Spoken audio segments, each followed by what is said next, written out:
ನಾನು ನಿಮ್ಮ ಬೆಂಗಳೂರು ಹುಡುಗ ನಿಶಾಂತ್. ಇವತ್ತು ತುಂಬಾ ಇಂಪಾರ್ಟೆಂಟ್ ಟಾಪಿಕ್ ಬಗ್ಗೆ ಮಾತಾಡ್ತಾ ಇದ್ದೀವಿ. 12th ನಂತರ ಯಾವ ಕೋರ್ಸ್ ಸೆಲೆಕ್ಟ್ ಮಾಡಬೇಕು. ಫ್ರೆಂಡ್ಸ್, ಲೈಫಲ್ಲಿ ಬಿಗ್ಗೆಸ್ಟ್ ಕನ್ಫ್ಯೂಷನ್ ಏನಂದ್ರೆ ನೆಕ್ಸ್ಟ್ ಏನ್ ಮಾಡಬೇಕು ಅನ್ನೋದು. ಸೈನ್ಸ್, ಕಾಮರ್ಸ್, ಆರ್ಟ್ಸ್ ಯಾವುದು ಬೆಸ್ಟ್, ಯಾವ ಕೋರ್ಸ್ ಫ್ಯೂಚರ್ ಅಲ್ಲಿ ಸೆಟಲ್ ಆಗೋಕೆ ನಮ್ಗೆ ಹೆಲ್ಪ್ ಮಾಡುತ್ತೆ.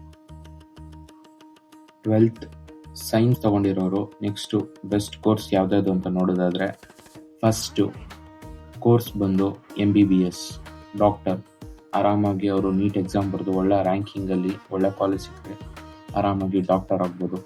ನೆಕ್ಸ್ಟ್ BTech ಅಥವಾ ಇಂಜಿನಿಯರಿಂಗ್, ಇದರಲ್ಲಿ ಯಾವುದು ಬೆಸ್ಟ್ ಕೋರ್ಸಸ್ ಅಂತ ನೋಡೋದಾದ್ರೆ computer science engineering, mechanical engineering, civil engineering, ಆಮೇಲೆ ಆರ್ಟಿಫಿಷಿಯಲ್ ಇಂಜಿನಿಯರಿಂಗ್, ಆಟೋಮೇಷನ್, ಎಷ್ಟೊಂದು ಆಪ್ಷನ್ಸ್ ಇದೆ ಇಂಜಿನಿಯರಿಂಗಲ್ಲಂತೂ.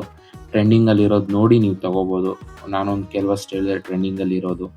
ನೆಕ್ಸ್ಟು BSc ಅಂತ ಬಂದರೆ ಫಿಸಿಕ್ಸ್, ಕೆಮಿಸ್ಟ್ರಿ, ಮ್ಯಾಥ್ಸ್, ಬಯಾಲಜಿ ಈ ಒಂದು ಸ್ಪೆಷಲೈಸೇಷನಲ್ಲಿ ಒಳ್ಳೆ ಕೋರ್ಸ್ ತಗೋಬೋದು. Next BCA computer applications course ತಗೋಬೋದು. ಫಾರ್ಮಸಿ ಅಂತ ಬಂದರೆ B.Pharm ತಗೋಬೋದು. ಅದನ್ನು ಕಂಪ್ಲೀಟ್ ಮಾಡಿದ್ರೆ ಕೂಡ ನೀವು ಒಳ್ಳೆ ಲೈಫ್ ಇದೆ, ಮುಂದಕ್ಕೆ ನಿಮ್ಮದೇ ಒಂದು ಬಿಸ್ನೆಸ್ ಇಡ್ಬೋದು. ಬಯೋಟೆಕ್ನಾಲಜಿ ಮತ್ತು ಡೇಟಾ ಸೈನ್ಸ್ ಈ ಒಂದು ಸ್ಟ್ರೀಮಲ್ಲಿ ಕೂಡ ನೀವು ಹೋಗ್ಬೋದು. ನೆಕ್ಸ್ಟ್ ಒಂದು ಕೋರ್ಸ್ ಸೆಲೆಕ್ಟ್ ಮಾಡಿಕೊಂಡು ಇವಾಗ ಕೋರ್ಸ್ ಏನೋ ಸೆಲೆಕ್ಟ್ ಮಾಡಿದ್ವಿ. ಇನ್ ಕೇಸ್ ಇದೆಲ್ಲ ಮಾಡಿದ್ರೆ ಯಾವ್ದ್ಯಾವುದು ನಮಗೆ ಕೆರಿಯರ್ ಆಪರ್ಚುನಿಟಿ ಇದೆ ಅಂತ ನೋಡೋದಾದ್ರೆ doctor, engineer, scientist, software developer, research engineer, IT industry and medical field, ಇದಿಷ್ಟು ಒಂದು ಕೆರಿಯರ್ ಆಪರ್ಚುನಿಟೀಸ್ ನಿಮಗಿರುತ್ತೆ.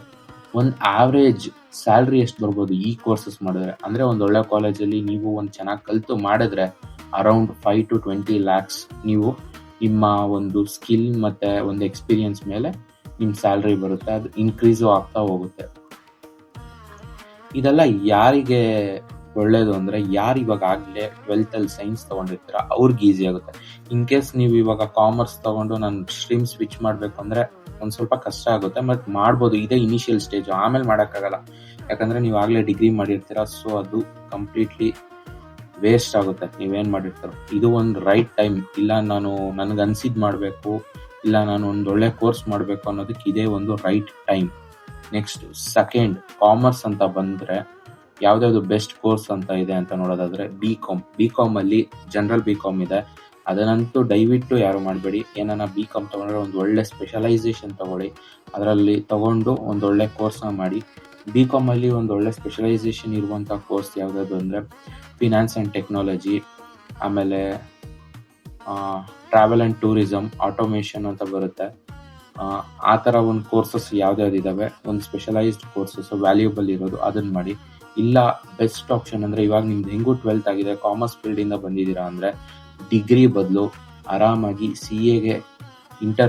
CAಗೆ ರೆಡಿಯಾಗಿ, ಅದಾದಮೇಲೆ ನೀವು ಇವಾಗಲೇ ಫೌಂಡೇಶನ್ ಎಕ್ಸಾಮ್ ಕೊಟ್ಟು ಇಂಟರ್ಮೀಡಿಯೇಟ್ ಕ್ಲಿಯರ್ ಮಾಡಿ 2 years ಆರ್ಟಿಕಲ್ಶಿಪ್ ಮಾಡಿ ಆರಾಮಾಗಿ CA ಫೈನಲ್ ಬರೆದು ಈ B.Com ಏನು ಕಂಪ್ಲೀಟ್ ಆಗುತ್ತಲ್ವ ಅಷ್ಟರಲ್ಲಿ ನೀವು CA ಆಗ್ಬೋದು. ಅಂದರೆ ಮಾಸ್ಟರ್ಸು B.Com ಏನು ಕಂಪ್ಲೀಟ್ ಆಗುತ್ತೆ ಆ ಒಂದು ಡ್ಯೂರೇಷನಲ್ಲಿ ಆರಾಮಾಗಿ ನೀವು ಚಾರ್ಟರ್ಡ್ ಅಕೌಂಟೆಂಟೇ ಆಗ್ಬೋದು. ಇನ್ ಕೇಸ್ ಇಲ್ಲ ನಾನು B.Com ಮಾಡಬೇಕು ಅಂದರೆ ಯಾವುದಾದ್ರೂ ಒಂದು ಈವ್ನಿಂಗ್ ಕಾಲೇಜಲ್ಲೋ ಅಥವಾ ಒಂದು ರೆಗ್ಯುಲರ್ ಕಾಲೇಜಲ್ಲೋ ಹೋಗಿ ನೀವು ಎನ್ರೋಲ್ ಆದರೂ ಕೂಡ ಒಂದು ಅಲೋ ಮಾಡ್ತಾರೆ ಅವರು, ನೀವು CA ಓದ್ತಿದ್ದೀರಾ ಅಂದರೆ.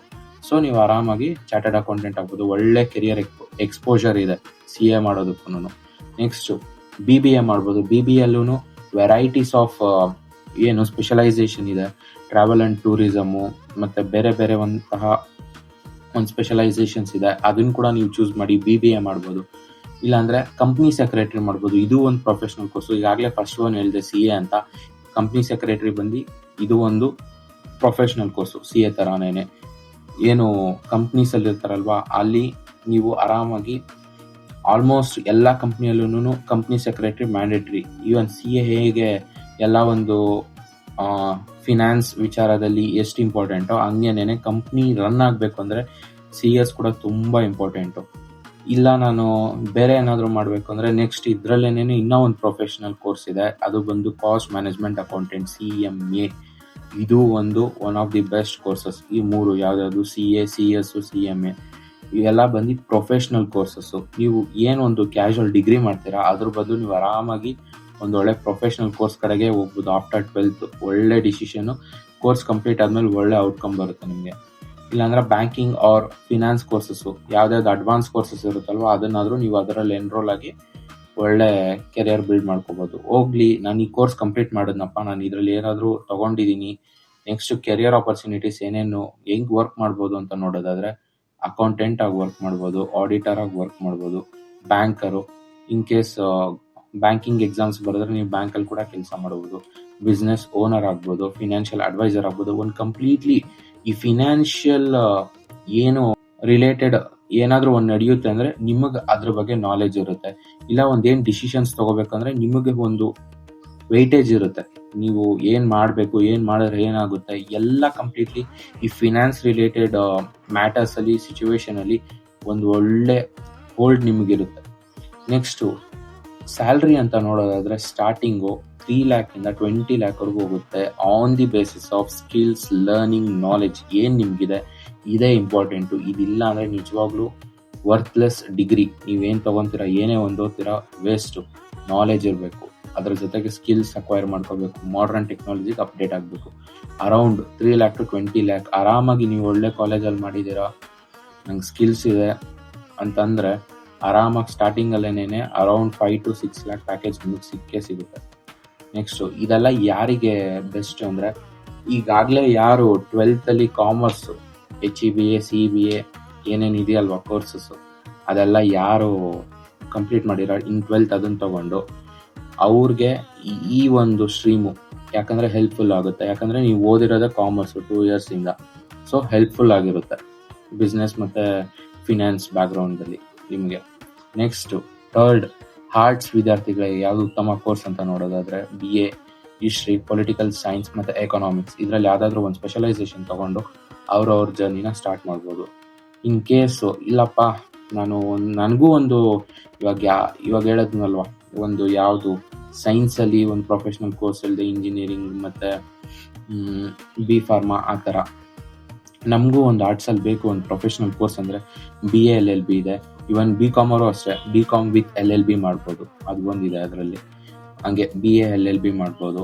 ಆಮೇಲೆ ಜರ್ನಲಿಸಮ್ ಮತ್ತೆ ಮಾಸ್ ಕಮ್ಯುನಿಕೇಶನ್ ಕೋರ್ಸಸ್ ಇರುತ್ತೆ, ಡಿಪ್ಲೊಮಾ ಅಥವಾ ಒಂದು ಡಿಗ್ರಿನೇ ಇರುತ್ತೆ, ಅದಕ್ಕೂ ಸಪ್ರೇಟ್ ಆಗಿ ಬರುತ್ತೆ ಜರ್ನಲಿಸಮ್ ಮತ್ತೆ ಮಾಸ್ ಕಮ್ಯುನಿಕೇಶನ್ದು.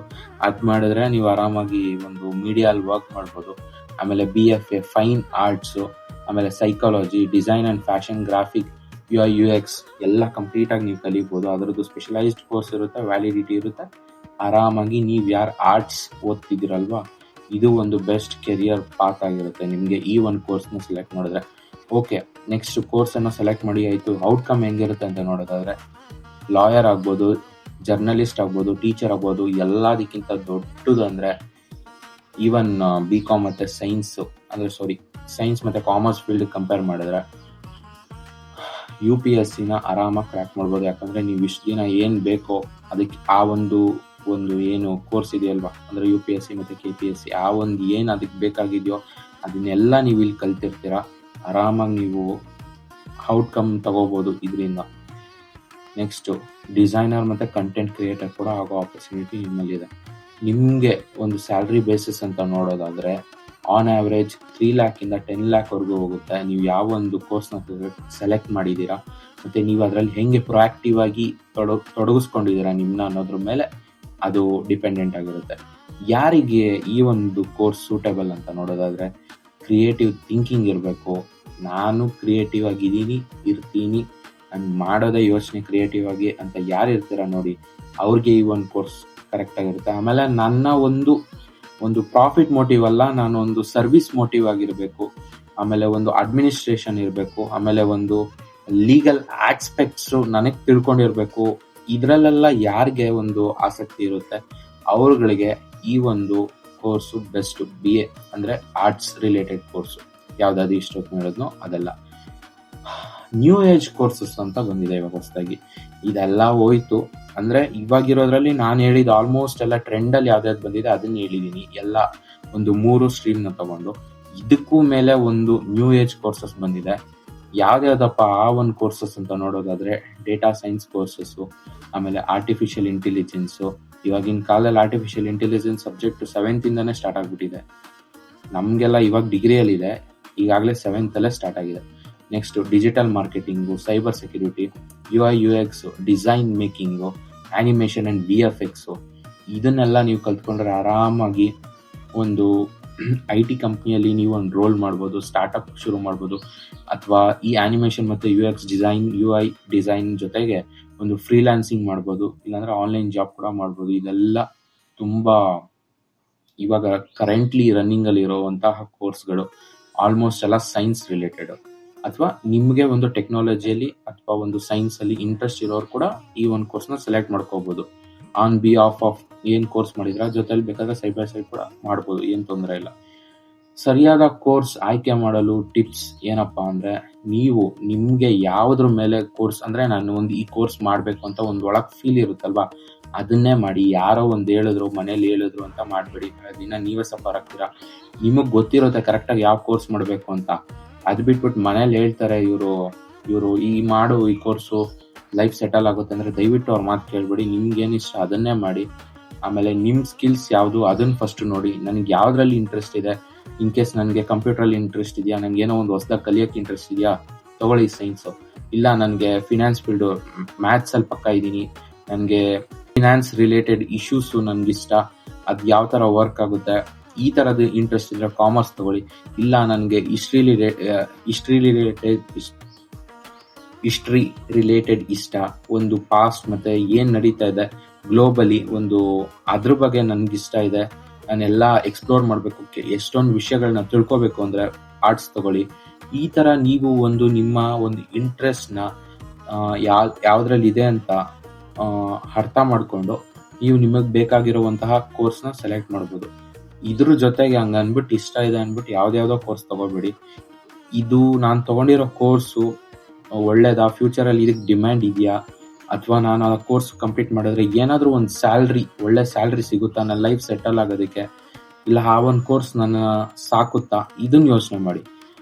ಬರೀ ನನಗೆ ಇಷ್ಟ ಅನ್ಬಿಟ್ಟು ಹಂಗನ್ಬಿಟ್ಟು ಕೋರ್ಸ್ ಕಂಪ್ಲೀಟ್ ಆದ್ಮೇಲೆ ಏನೋ ಅದರಿಂದ ಔಟ್ಕಮ್ ಇಲ್ಲ ಅಂದ್ರೆ ವೇಸ್ಟ್ ಕೋರ್ಸ್ ಮಾಡಿ. ನೀವು ಸೈಡ್ ಬೈ ಸೈಡ್ ನಿಮ್ಗೆ ಒಂದು ಸೇವ್ ಮಾಡ್ಬೇಕು. ಆ ಒಂದು ಕೋರ್ಸ್ ನೀವೇನ್ ತಗೊಂಡಿರ್ತಾರ ಅದು ನಿಮ್ಮ ಫ್ಯೂಚರ್ ಅಲ್ಲಿ ಸೇವ್ ಮಾಡ್ಬೇಕು. ಆ ತರದ್ ಒಂದು ಕೋರ್ಸ್ ನ ನೋಡಿ. ಎಲ್ಲಾನು ಮೈಂಡ್ ಅಲ್ಲಿ ಇಟ್ಕೊಬಿಡಿ, ಎಲ್ಲಾನು ಇಟ್ಕೊಳ್ಳಿ ಮೈಂಡ್ ಅಲ್ಲಿ. ನಾನು ಹೇಳಿದ ಪಾಯಿಂಟ್ಸ್ ಮತ್ತೆ ಯಾವ್ಯಾವ ಕೋರ್ಸ್ ಸೆಲೆಕ್ಟ್ ಮಾಡ್ಕೋಬೇಕು, ನೀವು ಯಾವ್ದು ಸ್ಟ್ರೀಮ್ ತಗೊಂಡಿದ್ದೀರಾ, ಯಾವ ರೀತಿ ನಾನು ಸೆಲೆಕ್ಟ್ ಮಾಡಬೇಕು, ಬೋರ್ಡ್ ಆಗಿ ನಿಂತ್ಕೋಬೇಕು, ಇದೆಲ್ಲ ನಿಮ್ ಕೈಯಲ್ಲೇ ಇದೆ. ದಯವಿಟ್ಟು ಯಾರೋ ಒಬ್ರು ಹೇಳಿದ್ರು ಅನ್ಬಿಟ್ಟು ಇನ್ಫ್ಲೂಯೆನ್ಸ್ ಆಗಿ ಕೋರ್ಸ್ನ ಮಾತ್ರ ಸೆಲೆಕ್ಟ್ ಮಾಡ್ಬಿಡಿ. ನಿಮ್ಮಷ್ಟು ದಡ್ರು ಯಾರು ಇರಲ್ಲ. ಲಾಸ್ಟ್ ಅಂತ ಬಂದ್ರೆ ಮೇಜರ್ಲಿ ಎಲ್ಲ ಡಿಪೆಂಡ್ ಆಗಿರೋದು ನಿಮ್ಮ ಒಂದು ಓನ್ ಇಂಟ್ರೆಸ್ಟ್. ಅದರಿಂದನೇ ನೀವು ನಿಮ್ಮ ಏನು ಫ್ಯೂಚರ್ ಫೋಕಸ್ ಮಾಡ್ತೀರಲ್ವಾ ಕೋರ್ಸಲ್ಲಿ, ಅದರಿಂದನೇ ಒಂದು ಸಕ್ಸಸ್ ನಿಮಗೆ ಸಿಗೋದು. ಸರಿಯಾದ ಕೋರ್ಸ್ ಸೆಲೆಕ್ಟ್ ಮಾಡಿದ್ರೇನೆ ನಿಮ್ಮ ಲೈಫಲ್ಲಿ ಸಕ್ಸಸ್ ಅನ್ನೋದಿರುತ್ತೆ. ಇದಿಷ್ಟು ಇವಾಗಲೇ ನಾನು ಇನ್ಫಾರ್ಮೇಶನ್ ಕೊಟ್ಟಿದ್ದೀನಿ. ಕನ್ಕ್ಲೂಷನ್ ಅಲ್ಲಿ ಮತ್ತೆ ಹೇಳ್ತಾ ಇದ್ದೀನಿ. ಸೈನ್ಸ್ ತಗೊಂಡ್ರೆ ಟೆಕ್ನಾಲಜಿ ಅಂಡ್ ಮೆಡಿಕಲ್, ಕಾಮರ್ಸ್ ತಗೊಂಡ್ರೆ ಬಿಸ್ನೆಸ್ ಅಂಡ್ ಫಿನಾನ್ಸ್, ಆರ್ಟ್ಸ್ ತಗೊಂಡ್ರೆ ಕ್ರಿಯೇಟಿವಿಟಿ ಅಂಡ್ ಅಡ್ಮಿನಿಸ್ಟ್ರೇಷನ್.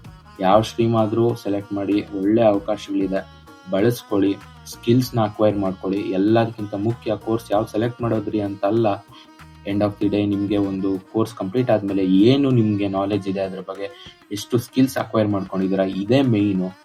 ನಿಮ್ಮ ಒಂದು ಇಂಟ್ರೆಸ್ಟ್ ಜೊತೆಗೆ ಒಂದು ಎಫರ್ಟ್ಸ್ ಕೂಡ ಮ್ಯಾಟರ್ ಆಗುತ್ತೆ. ಇದಿಷ್ಟ್ರ ಜೊತೆಗೆ ಒಂದು ಒಳ್ಳೆ ಕೋರ್ಸು, ಒಂದು ಒಳ್ಳೆ ಪಾಸಿಟಿವ್ ಮೈಂಡ್ ಸೆಟ್, ಇದೆಲ್ಲ ಇದ್ರೆ ಲೈಫಲ್ಲಿ ನೀವು ಗ್ಯಾರಂಟಿ ಸೆಟಲ್ ಆಗಿ ಆಗ್ತೀರಾ. ಒಳ್ಳೆ ಕೋರ್ಸ್ ಸೆಲೆಕ್ಟ್ ಮಾಡಿ, ಯಾವುದೇ ರೀತಿ ತಪ್ಪು ಕೋರ್ಸ್ನ ಸೆಲೆಕ್ಟ್ ಮಾಡಿ ನಾಳೆ ದಿನ ನಾನು ಈ ತರ ಆದೆ ಅಂತ ಮಾತ್ರ ಕೊರಗಬೇಡಿ. ಇದೇ ಒಳ್ಳೆ ಟೈಮು. ಬೇಕಾದ್ರೆ ಒಂದು 2 ದಿನ ಲೇಟಾಗಿ ಅಡ್ಮಿಷನ್ ಆಗಿ, ಇನ್ನ ಟೈಮ್ ಇರುತ್ತೆ. ಇನ್ನ ರಿಸಲ್ಟ್ ಬಂದು ನೀವು ಜಾಯ್ನ್ ಆಗೋಕ್ಕೆ ತುಂಬಾ ಟೈಮ್ ಇದೆ ಕೋರ್ಸ್ ಸ್ಟಾರ್ಟ್ ಆಗೋದಕ್ಕೆ. ಯಾಕಂದ್ರೆ ಇನ್ನ ಎಕ್ಸಾಮಿನೇಷನ್ಸ್ ಸ್ಟಾರ್ಟ್ ಆಗಿಲ್ಲ. ಯಾರು ಒಂದು ಕರೆಂಟ್ಲಿ ಪರ್ಸ್ಯೂ ಮಾಡ್ತಾ ಇದ್ದಾರೆ ಎಜುಕೇಶನ್ ಅಂದ್ರೆ ಡಿಗ್ರಿಯಲ್ಲಿ ಇರೋರ್ಗೆ, ಅವ್ರದ್ದು ಕಂಪ್ಲೀಟ್ ಆದ್ಮೇಲೆನೇ ನೀವು ಅಡ್ಮಿಷನ್ ಆಗೋಕ್ಕಾಗೋದು. ಇನ್ನ ಪ್ಲೆಂಟಿ ಆಫ್ ಟೈಮ್ ನಿಮ್ಮ ಹತ್ರ ಇದೆ. ಚಿಂತೆನೆ ಮಾಡಬೇಡಿ. ಇನ್ನ ಒಂದು 2 ದಿನ ಅರ್ಥ ಮಾಡ್ಕೊಳ್ಳಿ ಯಾವ್ದು ತಗೊಂಡ್ರೆ ಒಳ್ಳೇದು ಅಂತ. ಟೈಮ್ ತಗೊಂಡು ನಿಮ್ಗೆ ಯಾವ್ದು ಇಷ್ಟ ಆಗುತ್ತೆ, ಯಾವ್ದು ಕೋರ್ಸ್ ನಿಮ್ಗಿಷ್ಟ, ಯಾವ್ದು ಮಾಡಿದ್ರೆ ನಿಮಗೆ ಒಳ್ಳೇದು, ನಿಮ್ಮ ಫ್ಯೂಚರ್ ಎಲ್ಲಿ ಸೆಕ್ಯೂರ್ ಆಗಿರುತ್ತೆ, ಎಲ್ಲ ಒಂದು ಯೋಚನೆ ಮಾಡಿ. ಅದ್ರ ಜೊತೆಗೆ ಅದಾದ್ಮೇಲೆ ಒಂದು ಒಳ್ಳೆ ಬೋರ್ಡ್ ಡಿಸಿಷನ್ಗೆ ಬಂದು ಮನೆಯವ್ರಿಗೂ ಹೇಳಿ. ಇನ್ ಕೇಸ್ ಅವ್ರಿಗೆ ಏನಾನ ಅರ್ಥ ಆಗಿಲ್ಲ ಅಂದ್ರೆ ನೀವು ಅರ್ಥ ಮಾಡಿಸಿ ಆಮೇಲೆ ನಿಧಾನಕ್ಕೆ ಜಾಯ್ನ್ ಆಗಿ. 2 ದಿನ ಲೇಟ್ ಆದ್ರೂ ಚಿಂತೆ ಇಲ್ಲ, ಒಂದು ಒಳ್ಳೆ ಕೋರ್ಸ್ನ ಸೆಲೆಕ್ಟ್ ಮಾಡಿ ಲೈಫಲ್ಲಿ ಸಕ್ಸಸ್ ತಗೊಳ್ಳಿ. ಇದಿಷ್ಟು ಇವತ್ತಿನ ವಿಡಿಯೋ ಆಗಿತ್ತು. ಐ ಹೋಪ್ ನಿಮ್ಗೆ ಈ ಒಂದು ಸ್ಟ್ರೀಮ್ಸ್ ಇಂದ ಯಾರ್ಯಾರು ಇದ್ದೀರಾ ಅಂದ್ರೆ 12th ಇವಾಗ ಎಕ್ಸಾಮ್ ಆಗಿರೋರು ನೆಕ್ಸ್ಟ್ ಏನು ಸೆಲೆಕ್ಟ್ ಮಾಡಬೇಕು ಅನ್ನೋದ್ರ ಬಗ್ಗೆ ಒಂದು ಒಳ್ಳೆ ಕ್ಲಾರಿಟಿ ನಿಮಗೆ ಸಿಕ್ಕಿದೆ ಅಂತ ನಾನು ಭಾವಿಸ್ತಾ ಇದ್ದೀನಿ. ಇದೇ ಥರ ವಿಡಿಯೋ ನಿಮ್ಗೆ ಇಷ್ಟ ಆದರೆ ಇದೇ ಥರ ಒಂದು ಇನ್ಫಾರ್ಮೇಟಿವ್ ಕಂಟೆಂಟ್ನ ನಾನು ನಿಮ್ಮ ಮುಂದೆ ಇಲ್ಲಿವರೆಗೂ ವಿಡಿಯೋ ನೋಡಿದ್ದಕ್ಕೆ ಥ್ಯಾಂಕ್ಸ್. ವಿಡಿಯೋ ಇಷ್ಟ ಆಗಿದ್ರೆ ಲೈಕ್ ಮಾಡಿ, ಶೇರ್ ಮಾಡಿ, ಸಬ್ಸ್ಕ್ರೈಬ್ ಮಾಡಿ. ಇದೇ ಥರ ಒಂದು ಒಳ್ಳೆ ಕಂಟೆಂಟ್ ಮುಂದೆ ನಾನು ನಿಮಗೆ ಮತ್ತೆ ನಿಮ್ಮ ಮುಂದೆ ಬರ್ತೀನಿ. ಅಲ್ಲಿವರೆಗೂ ಚಿಲ್ ದೆನ್, ಟೇಕ್ ಕೇರ್, ಬಾಯ್.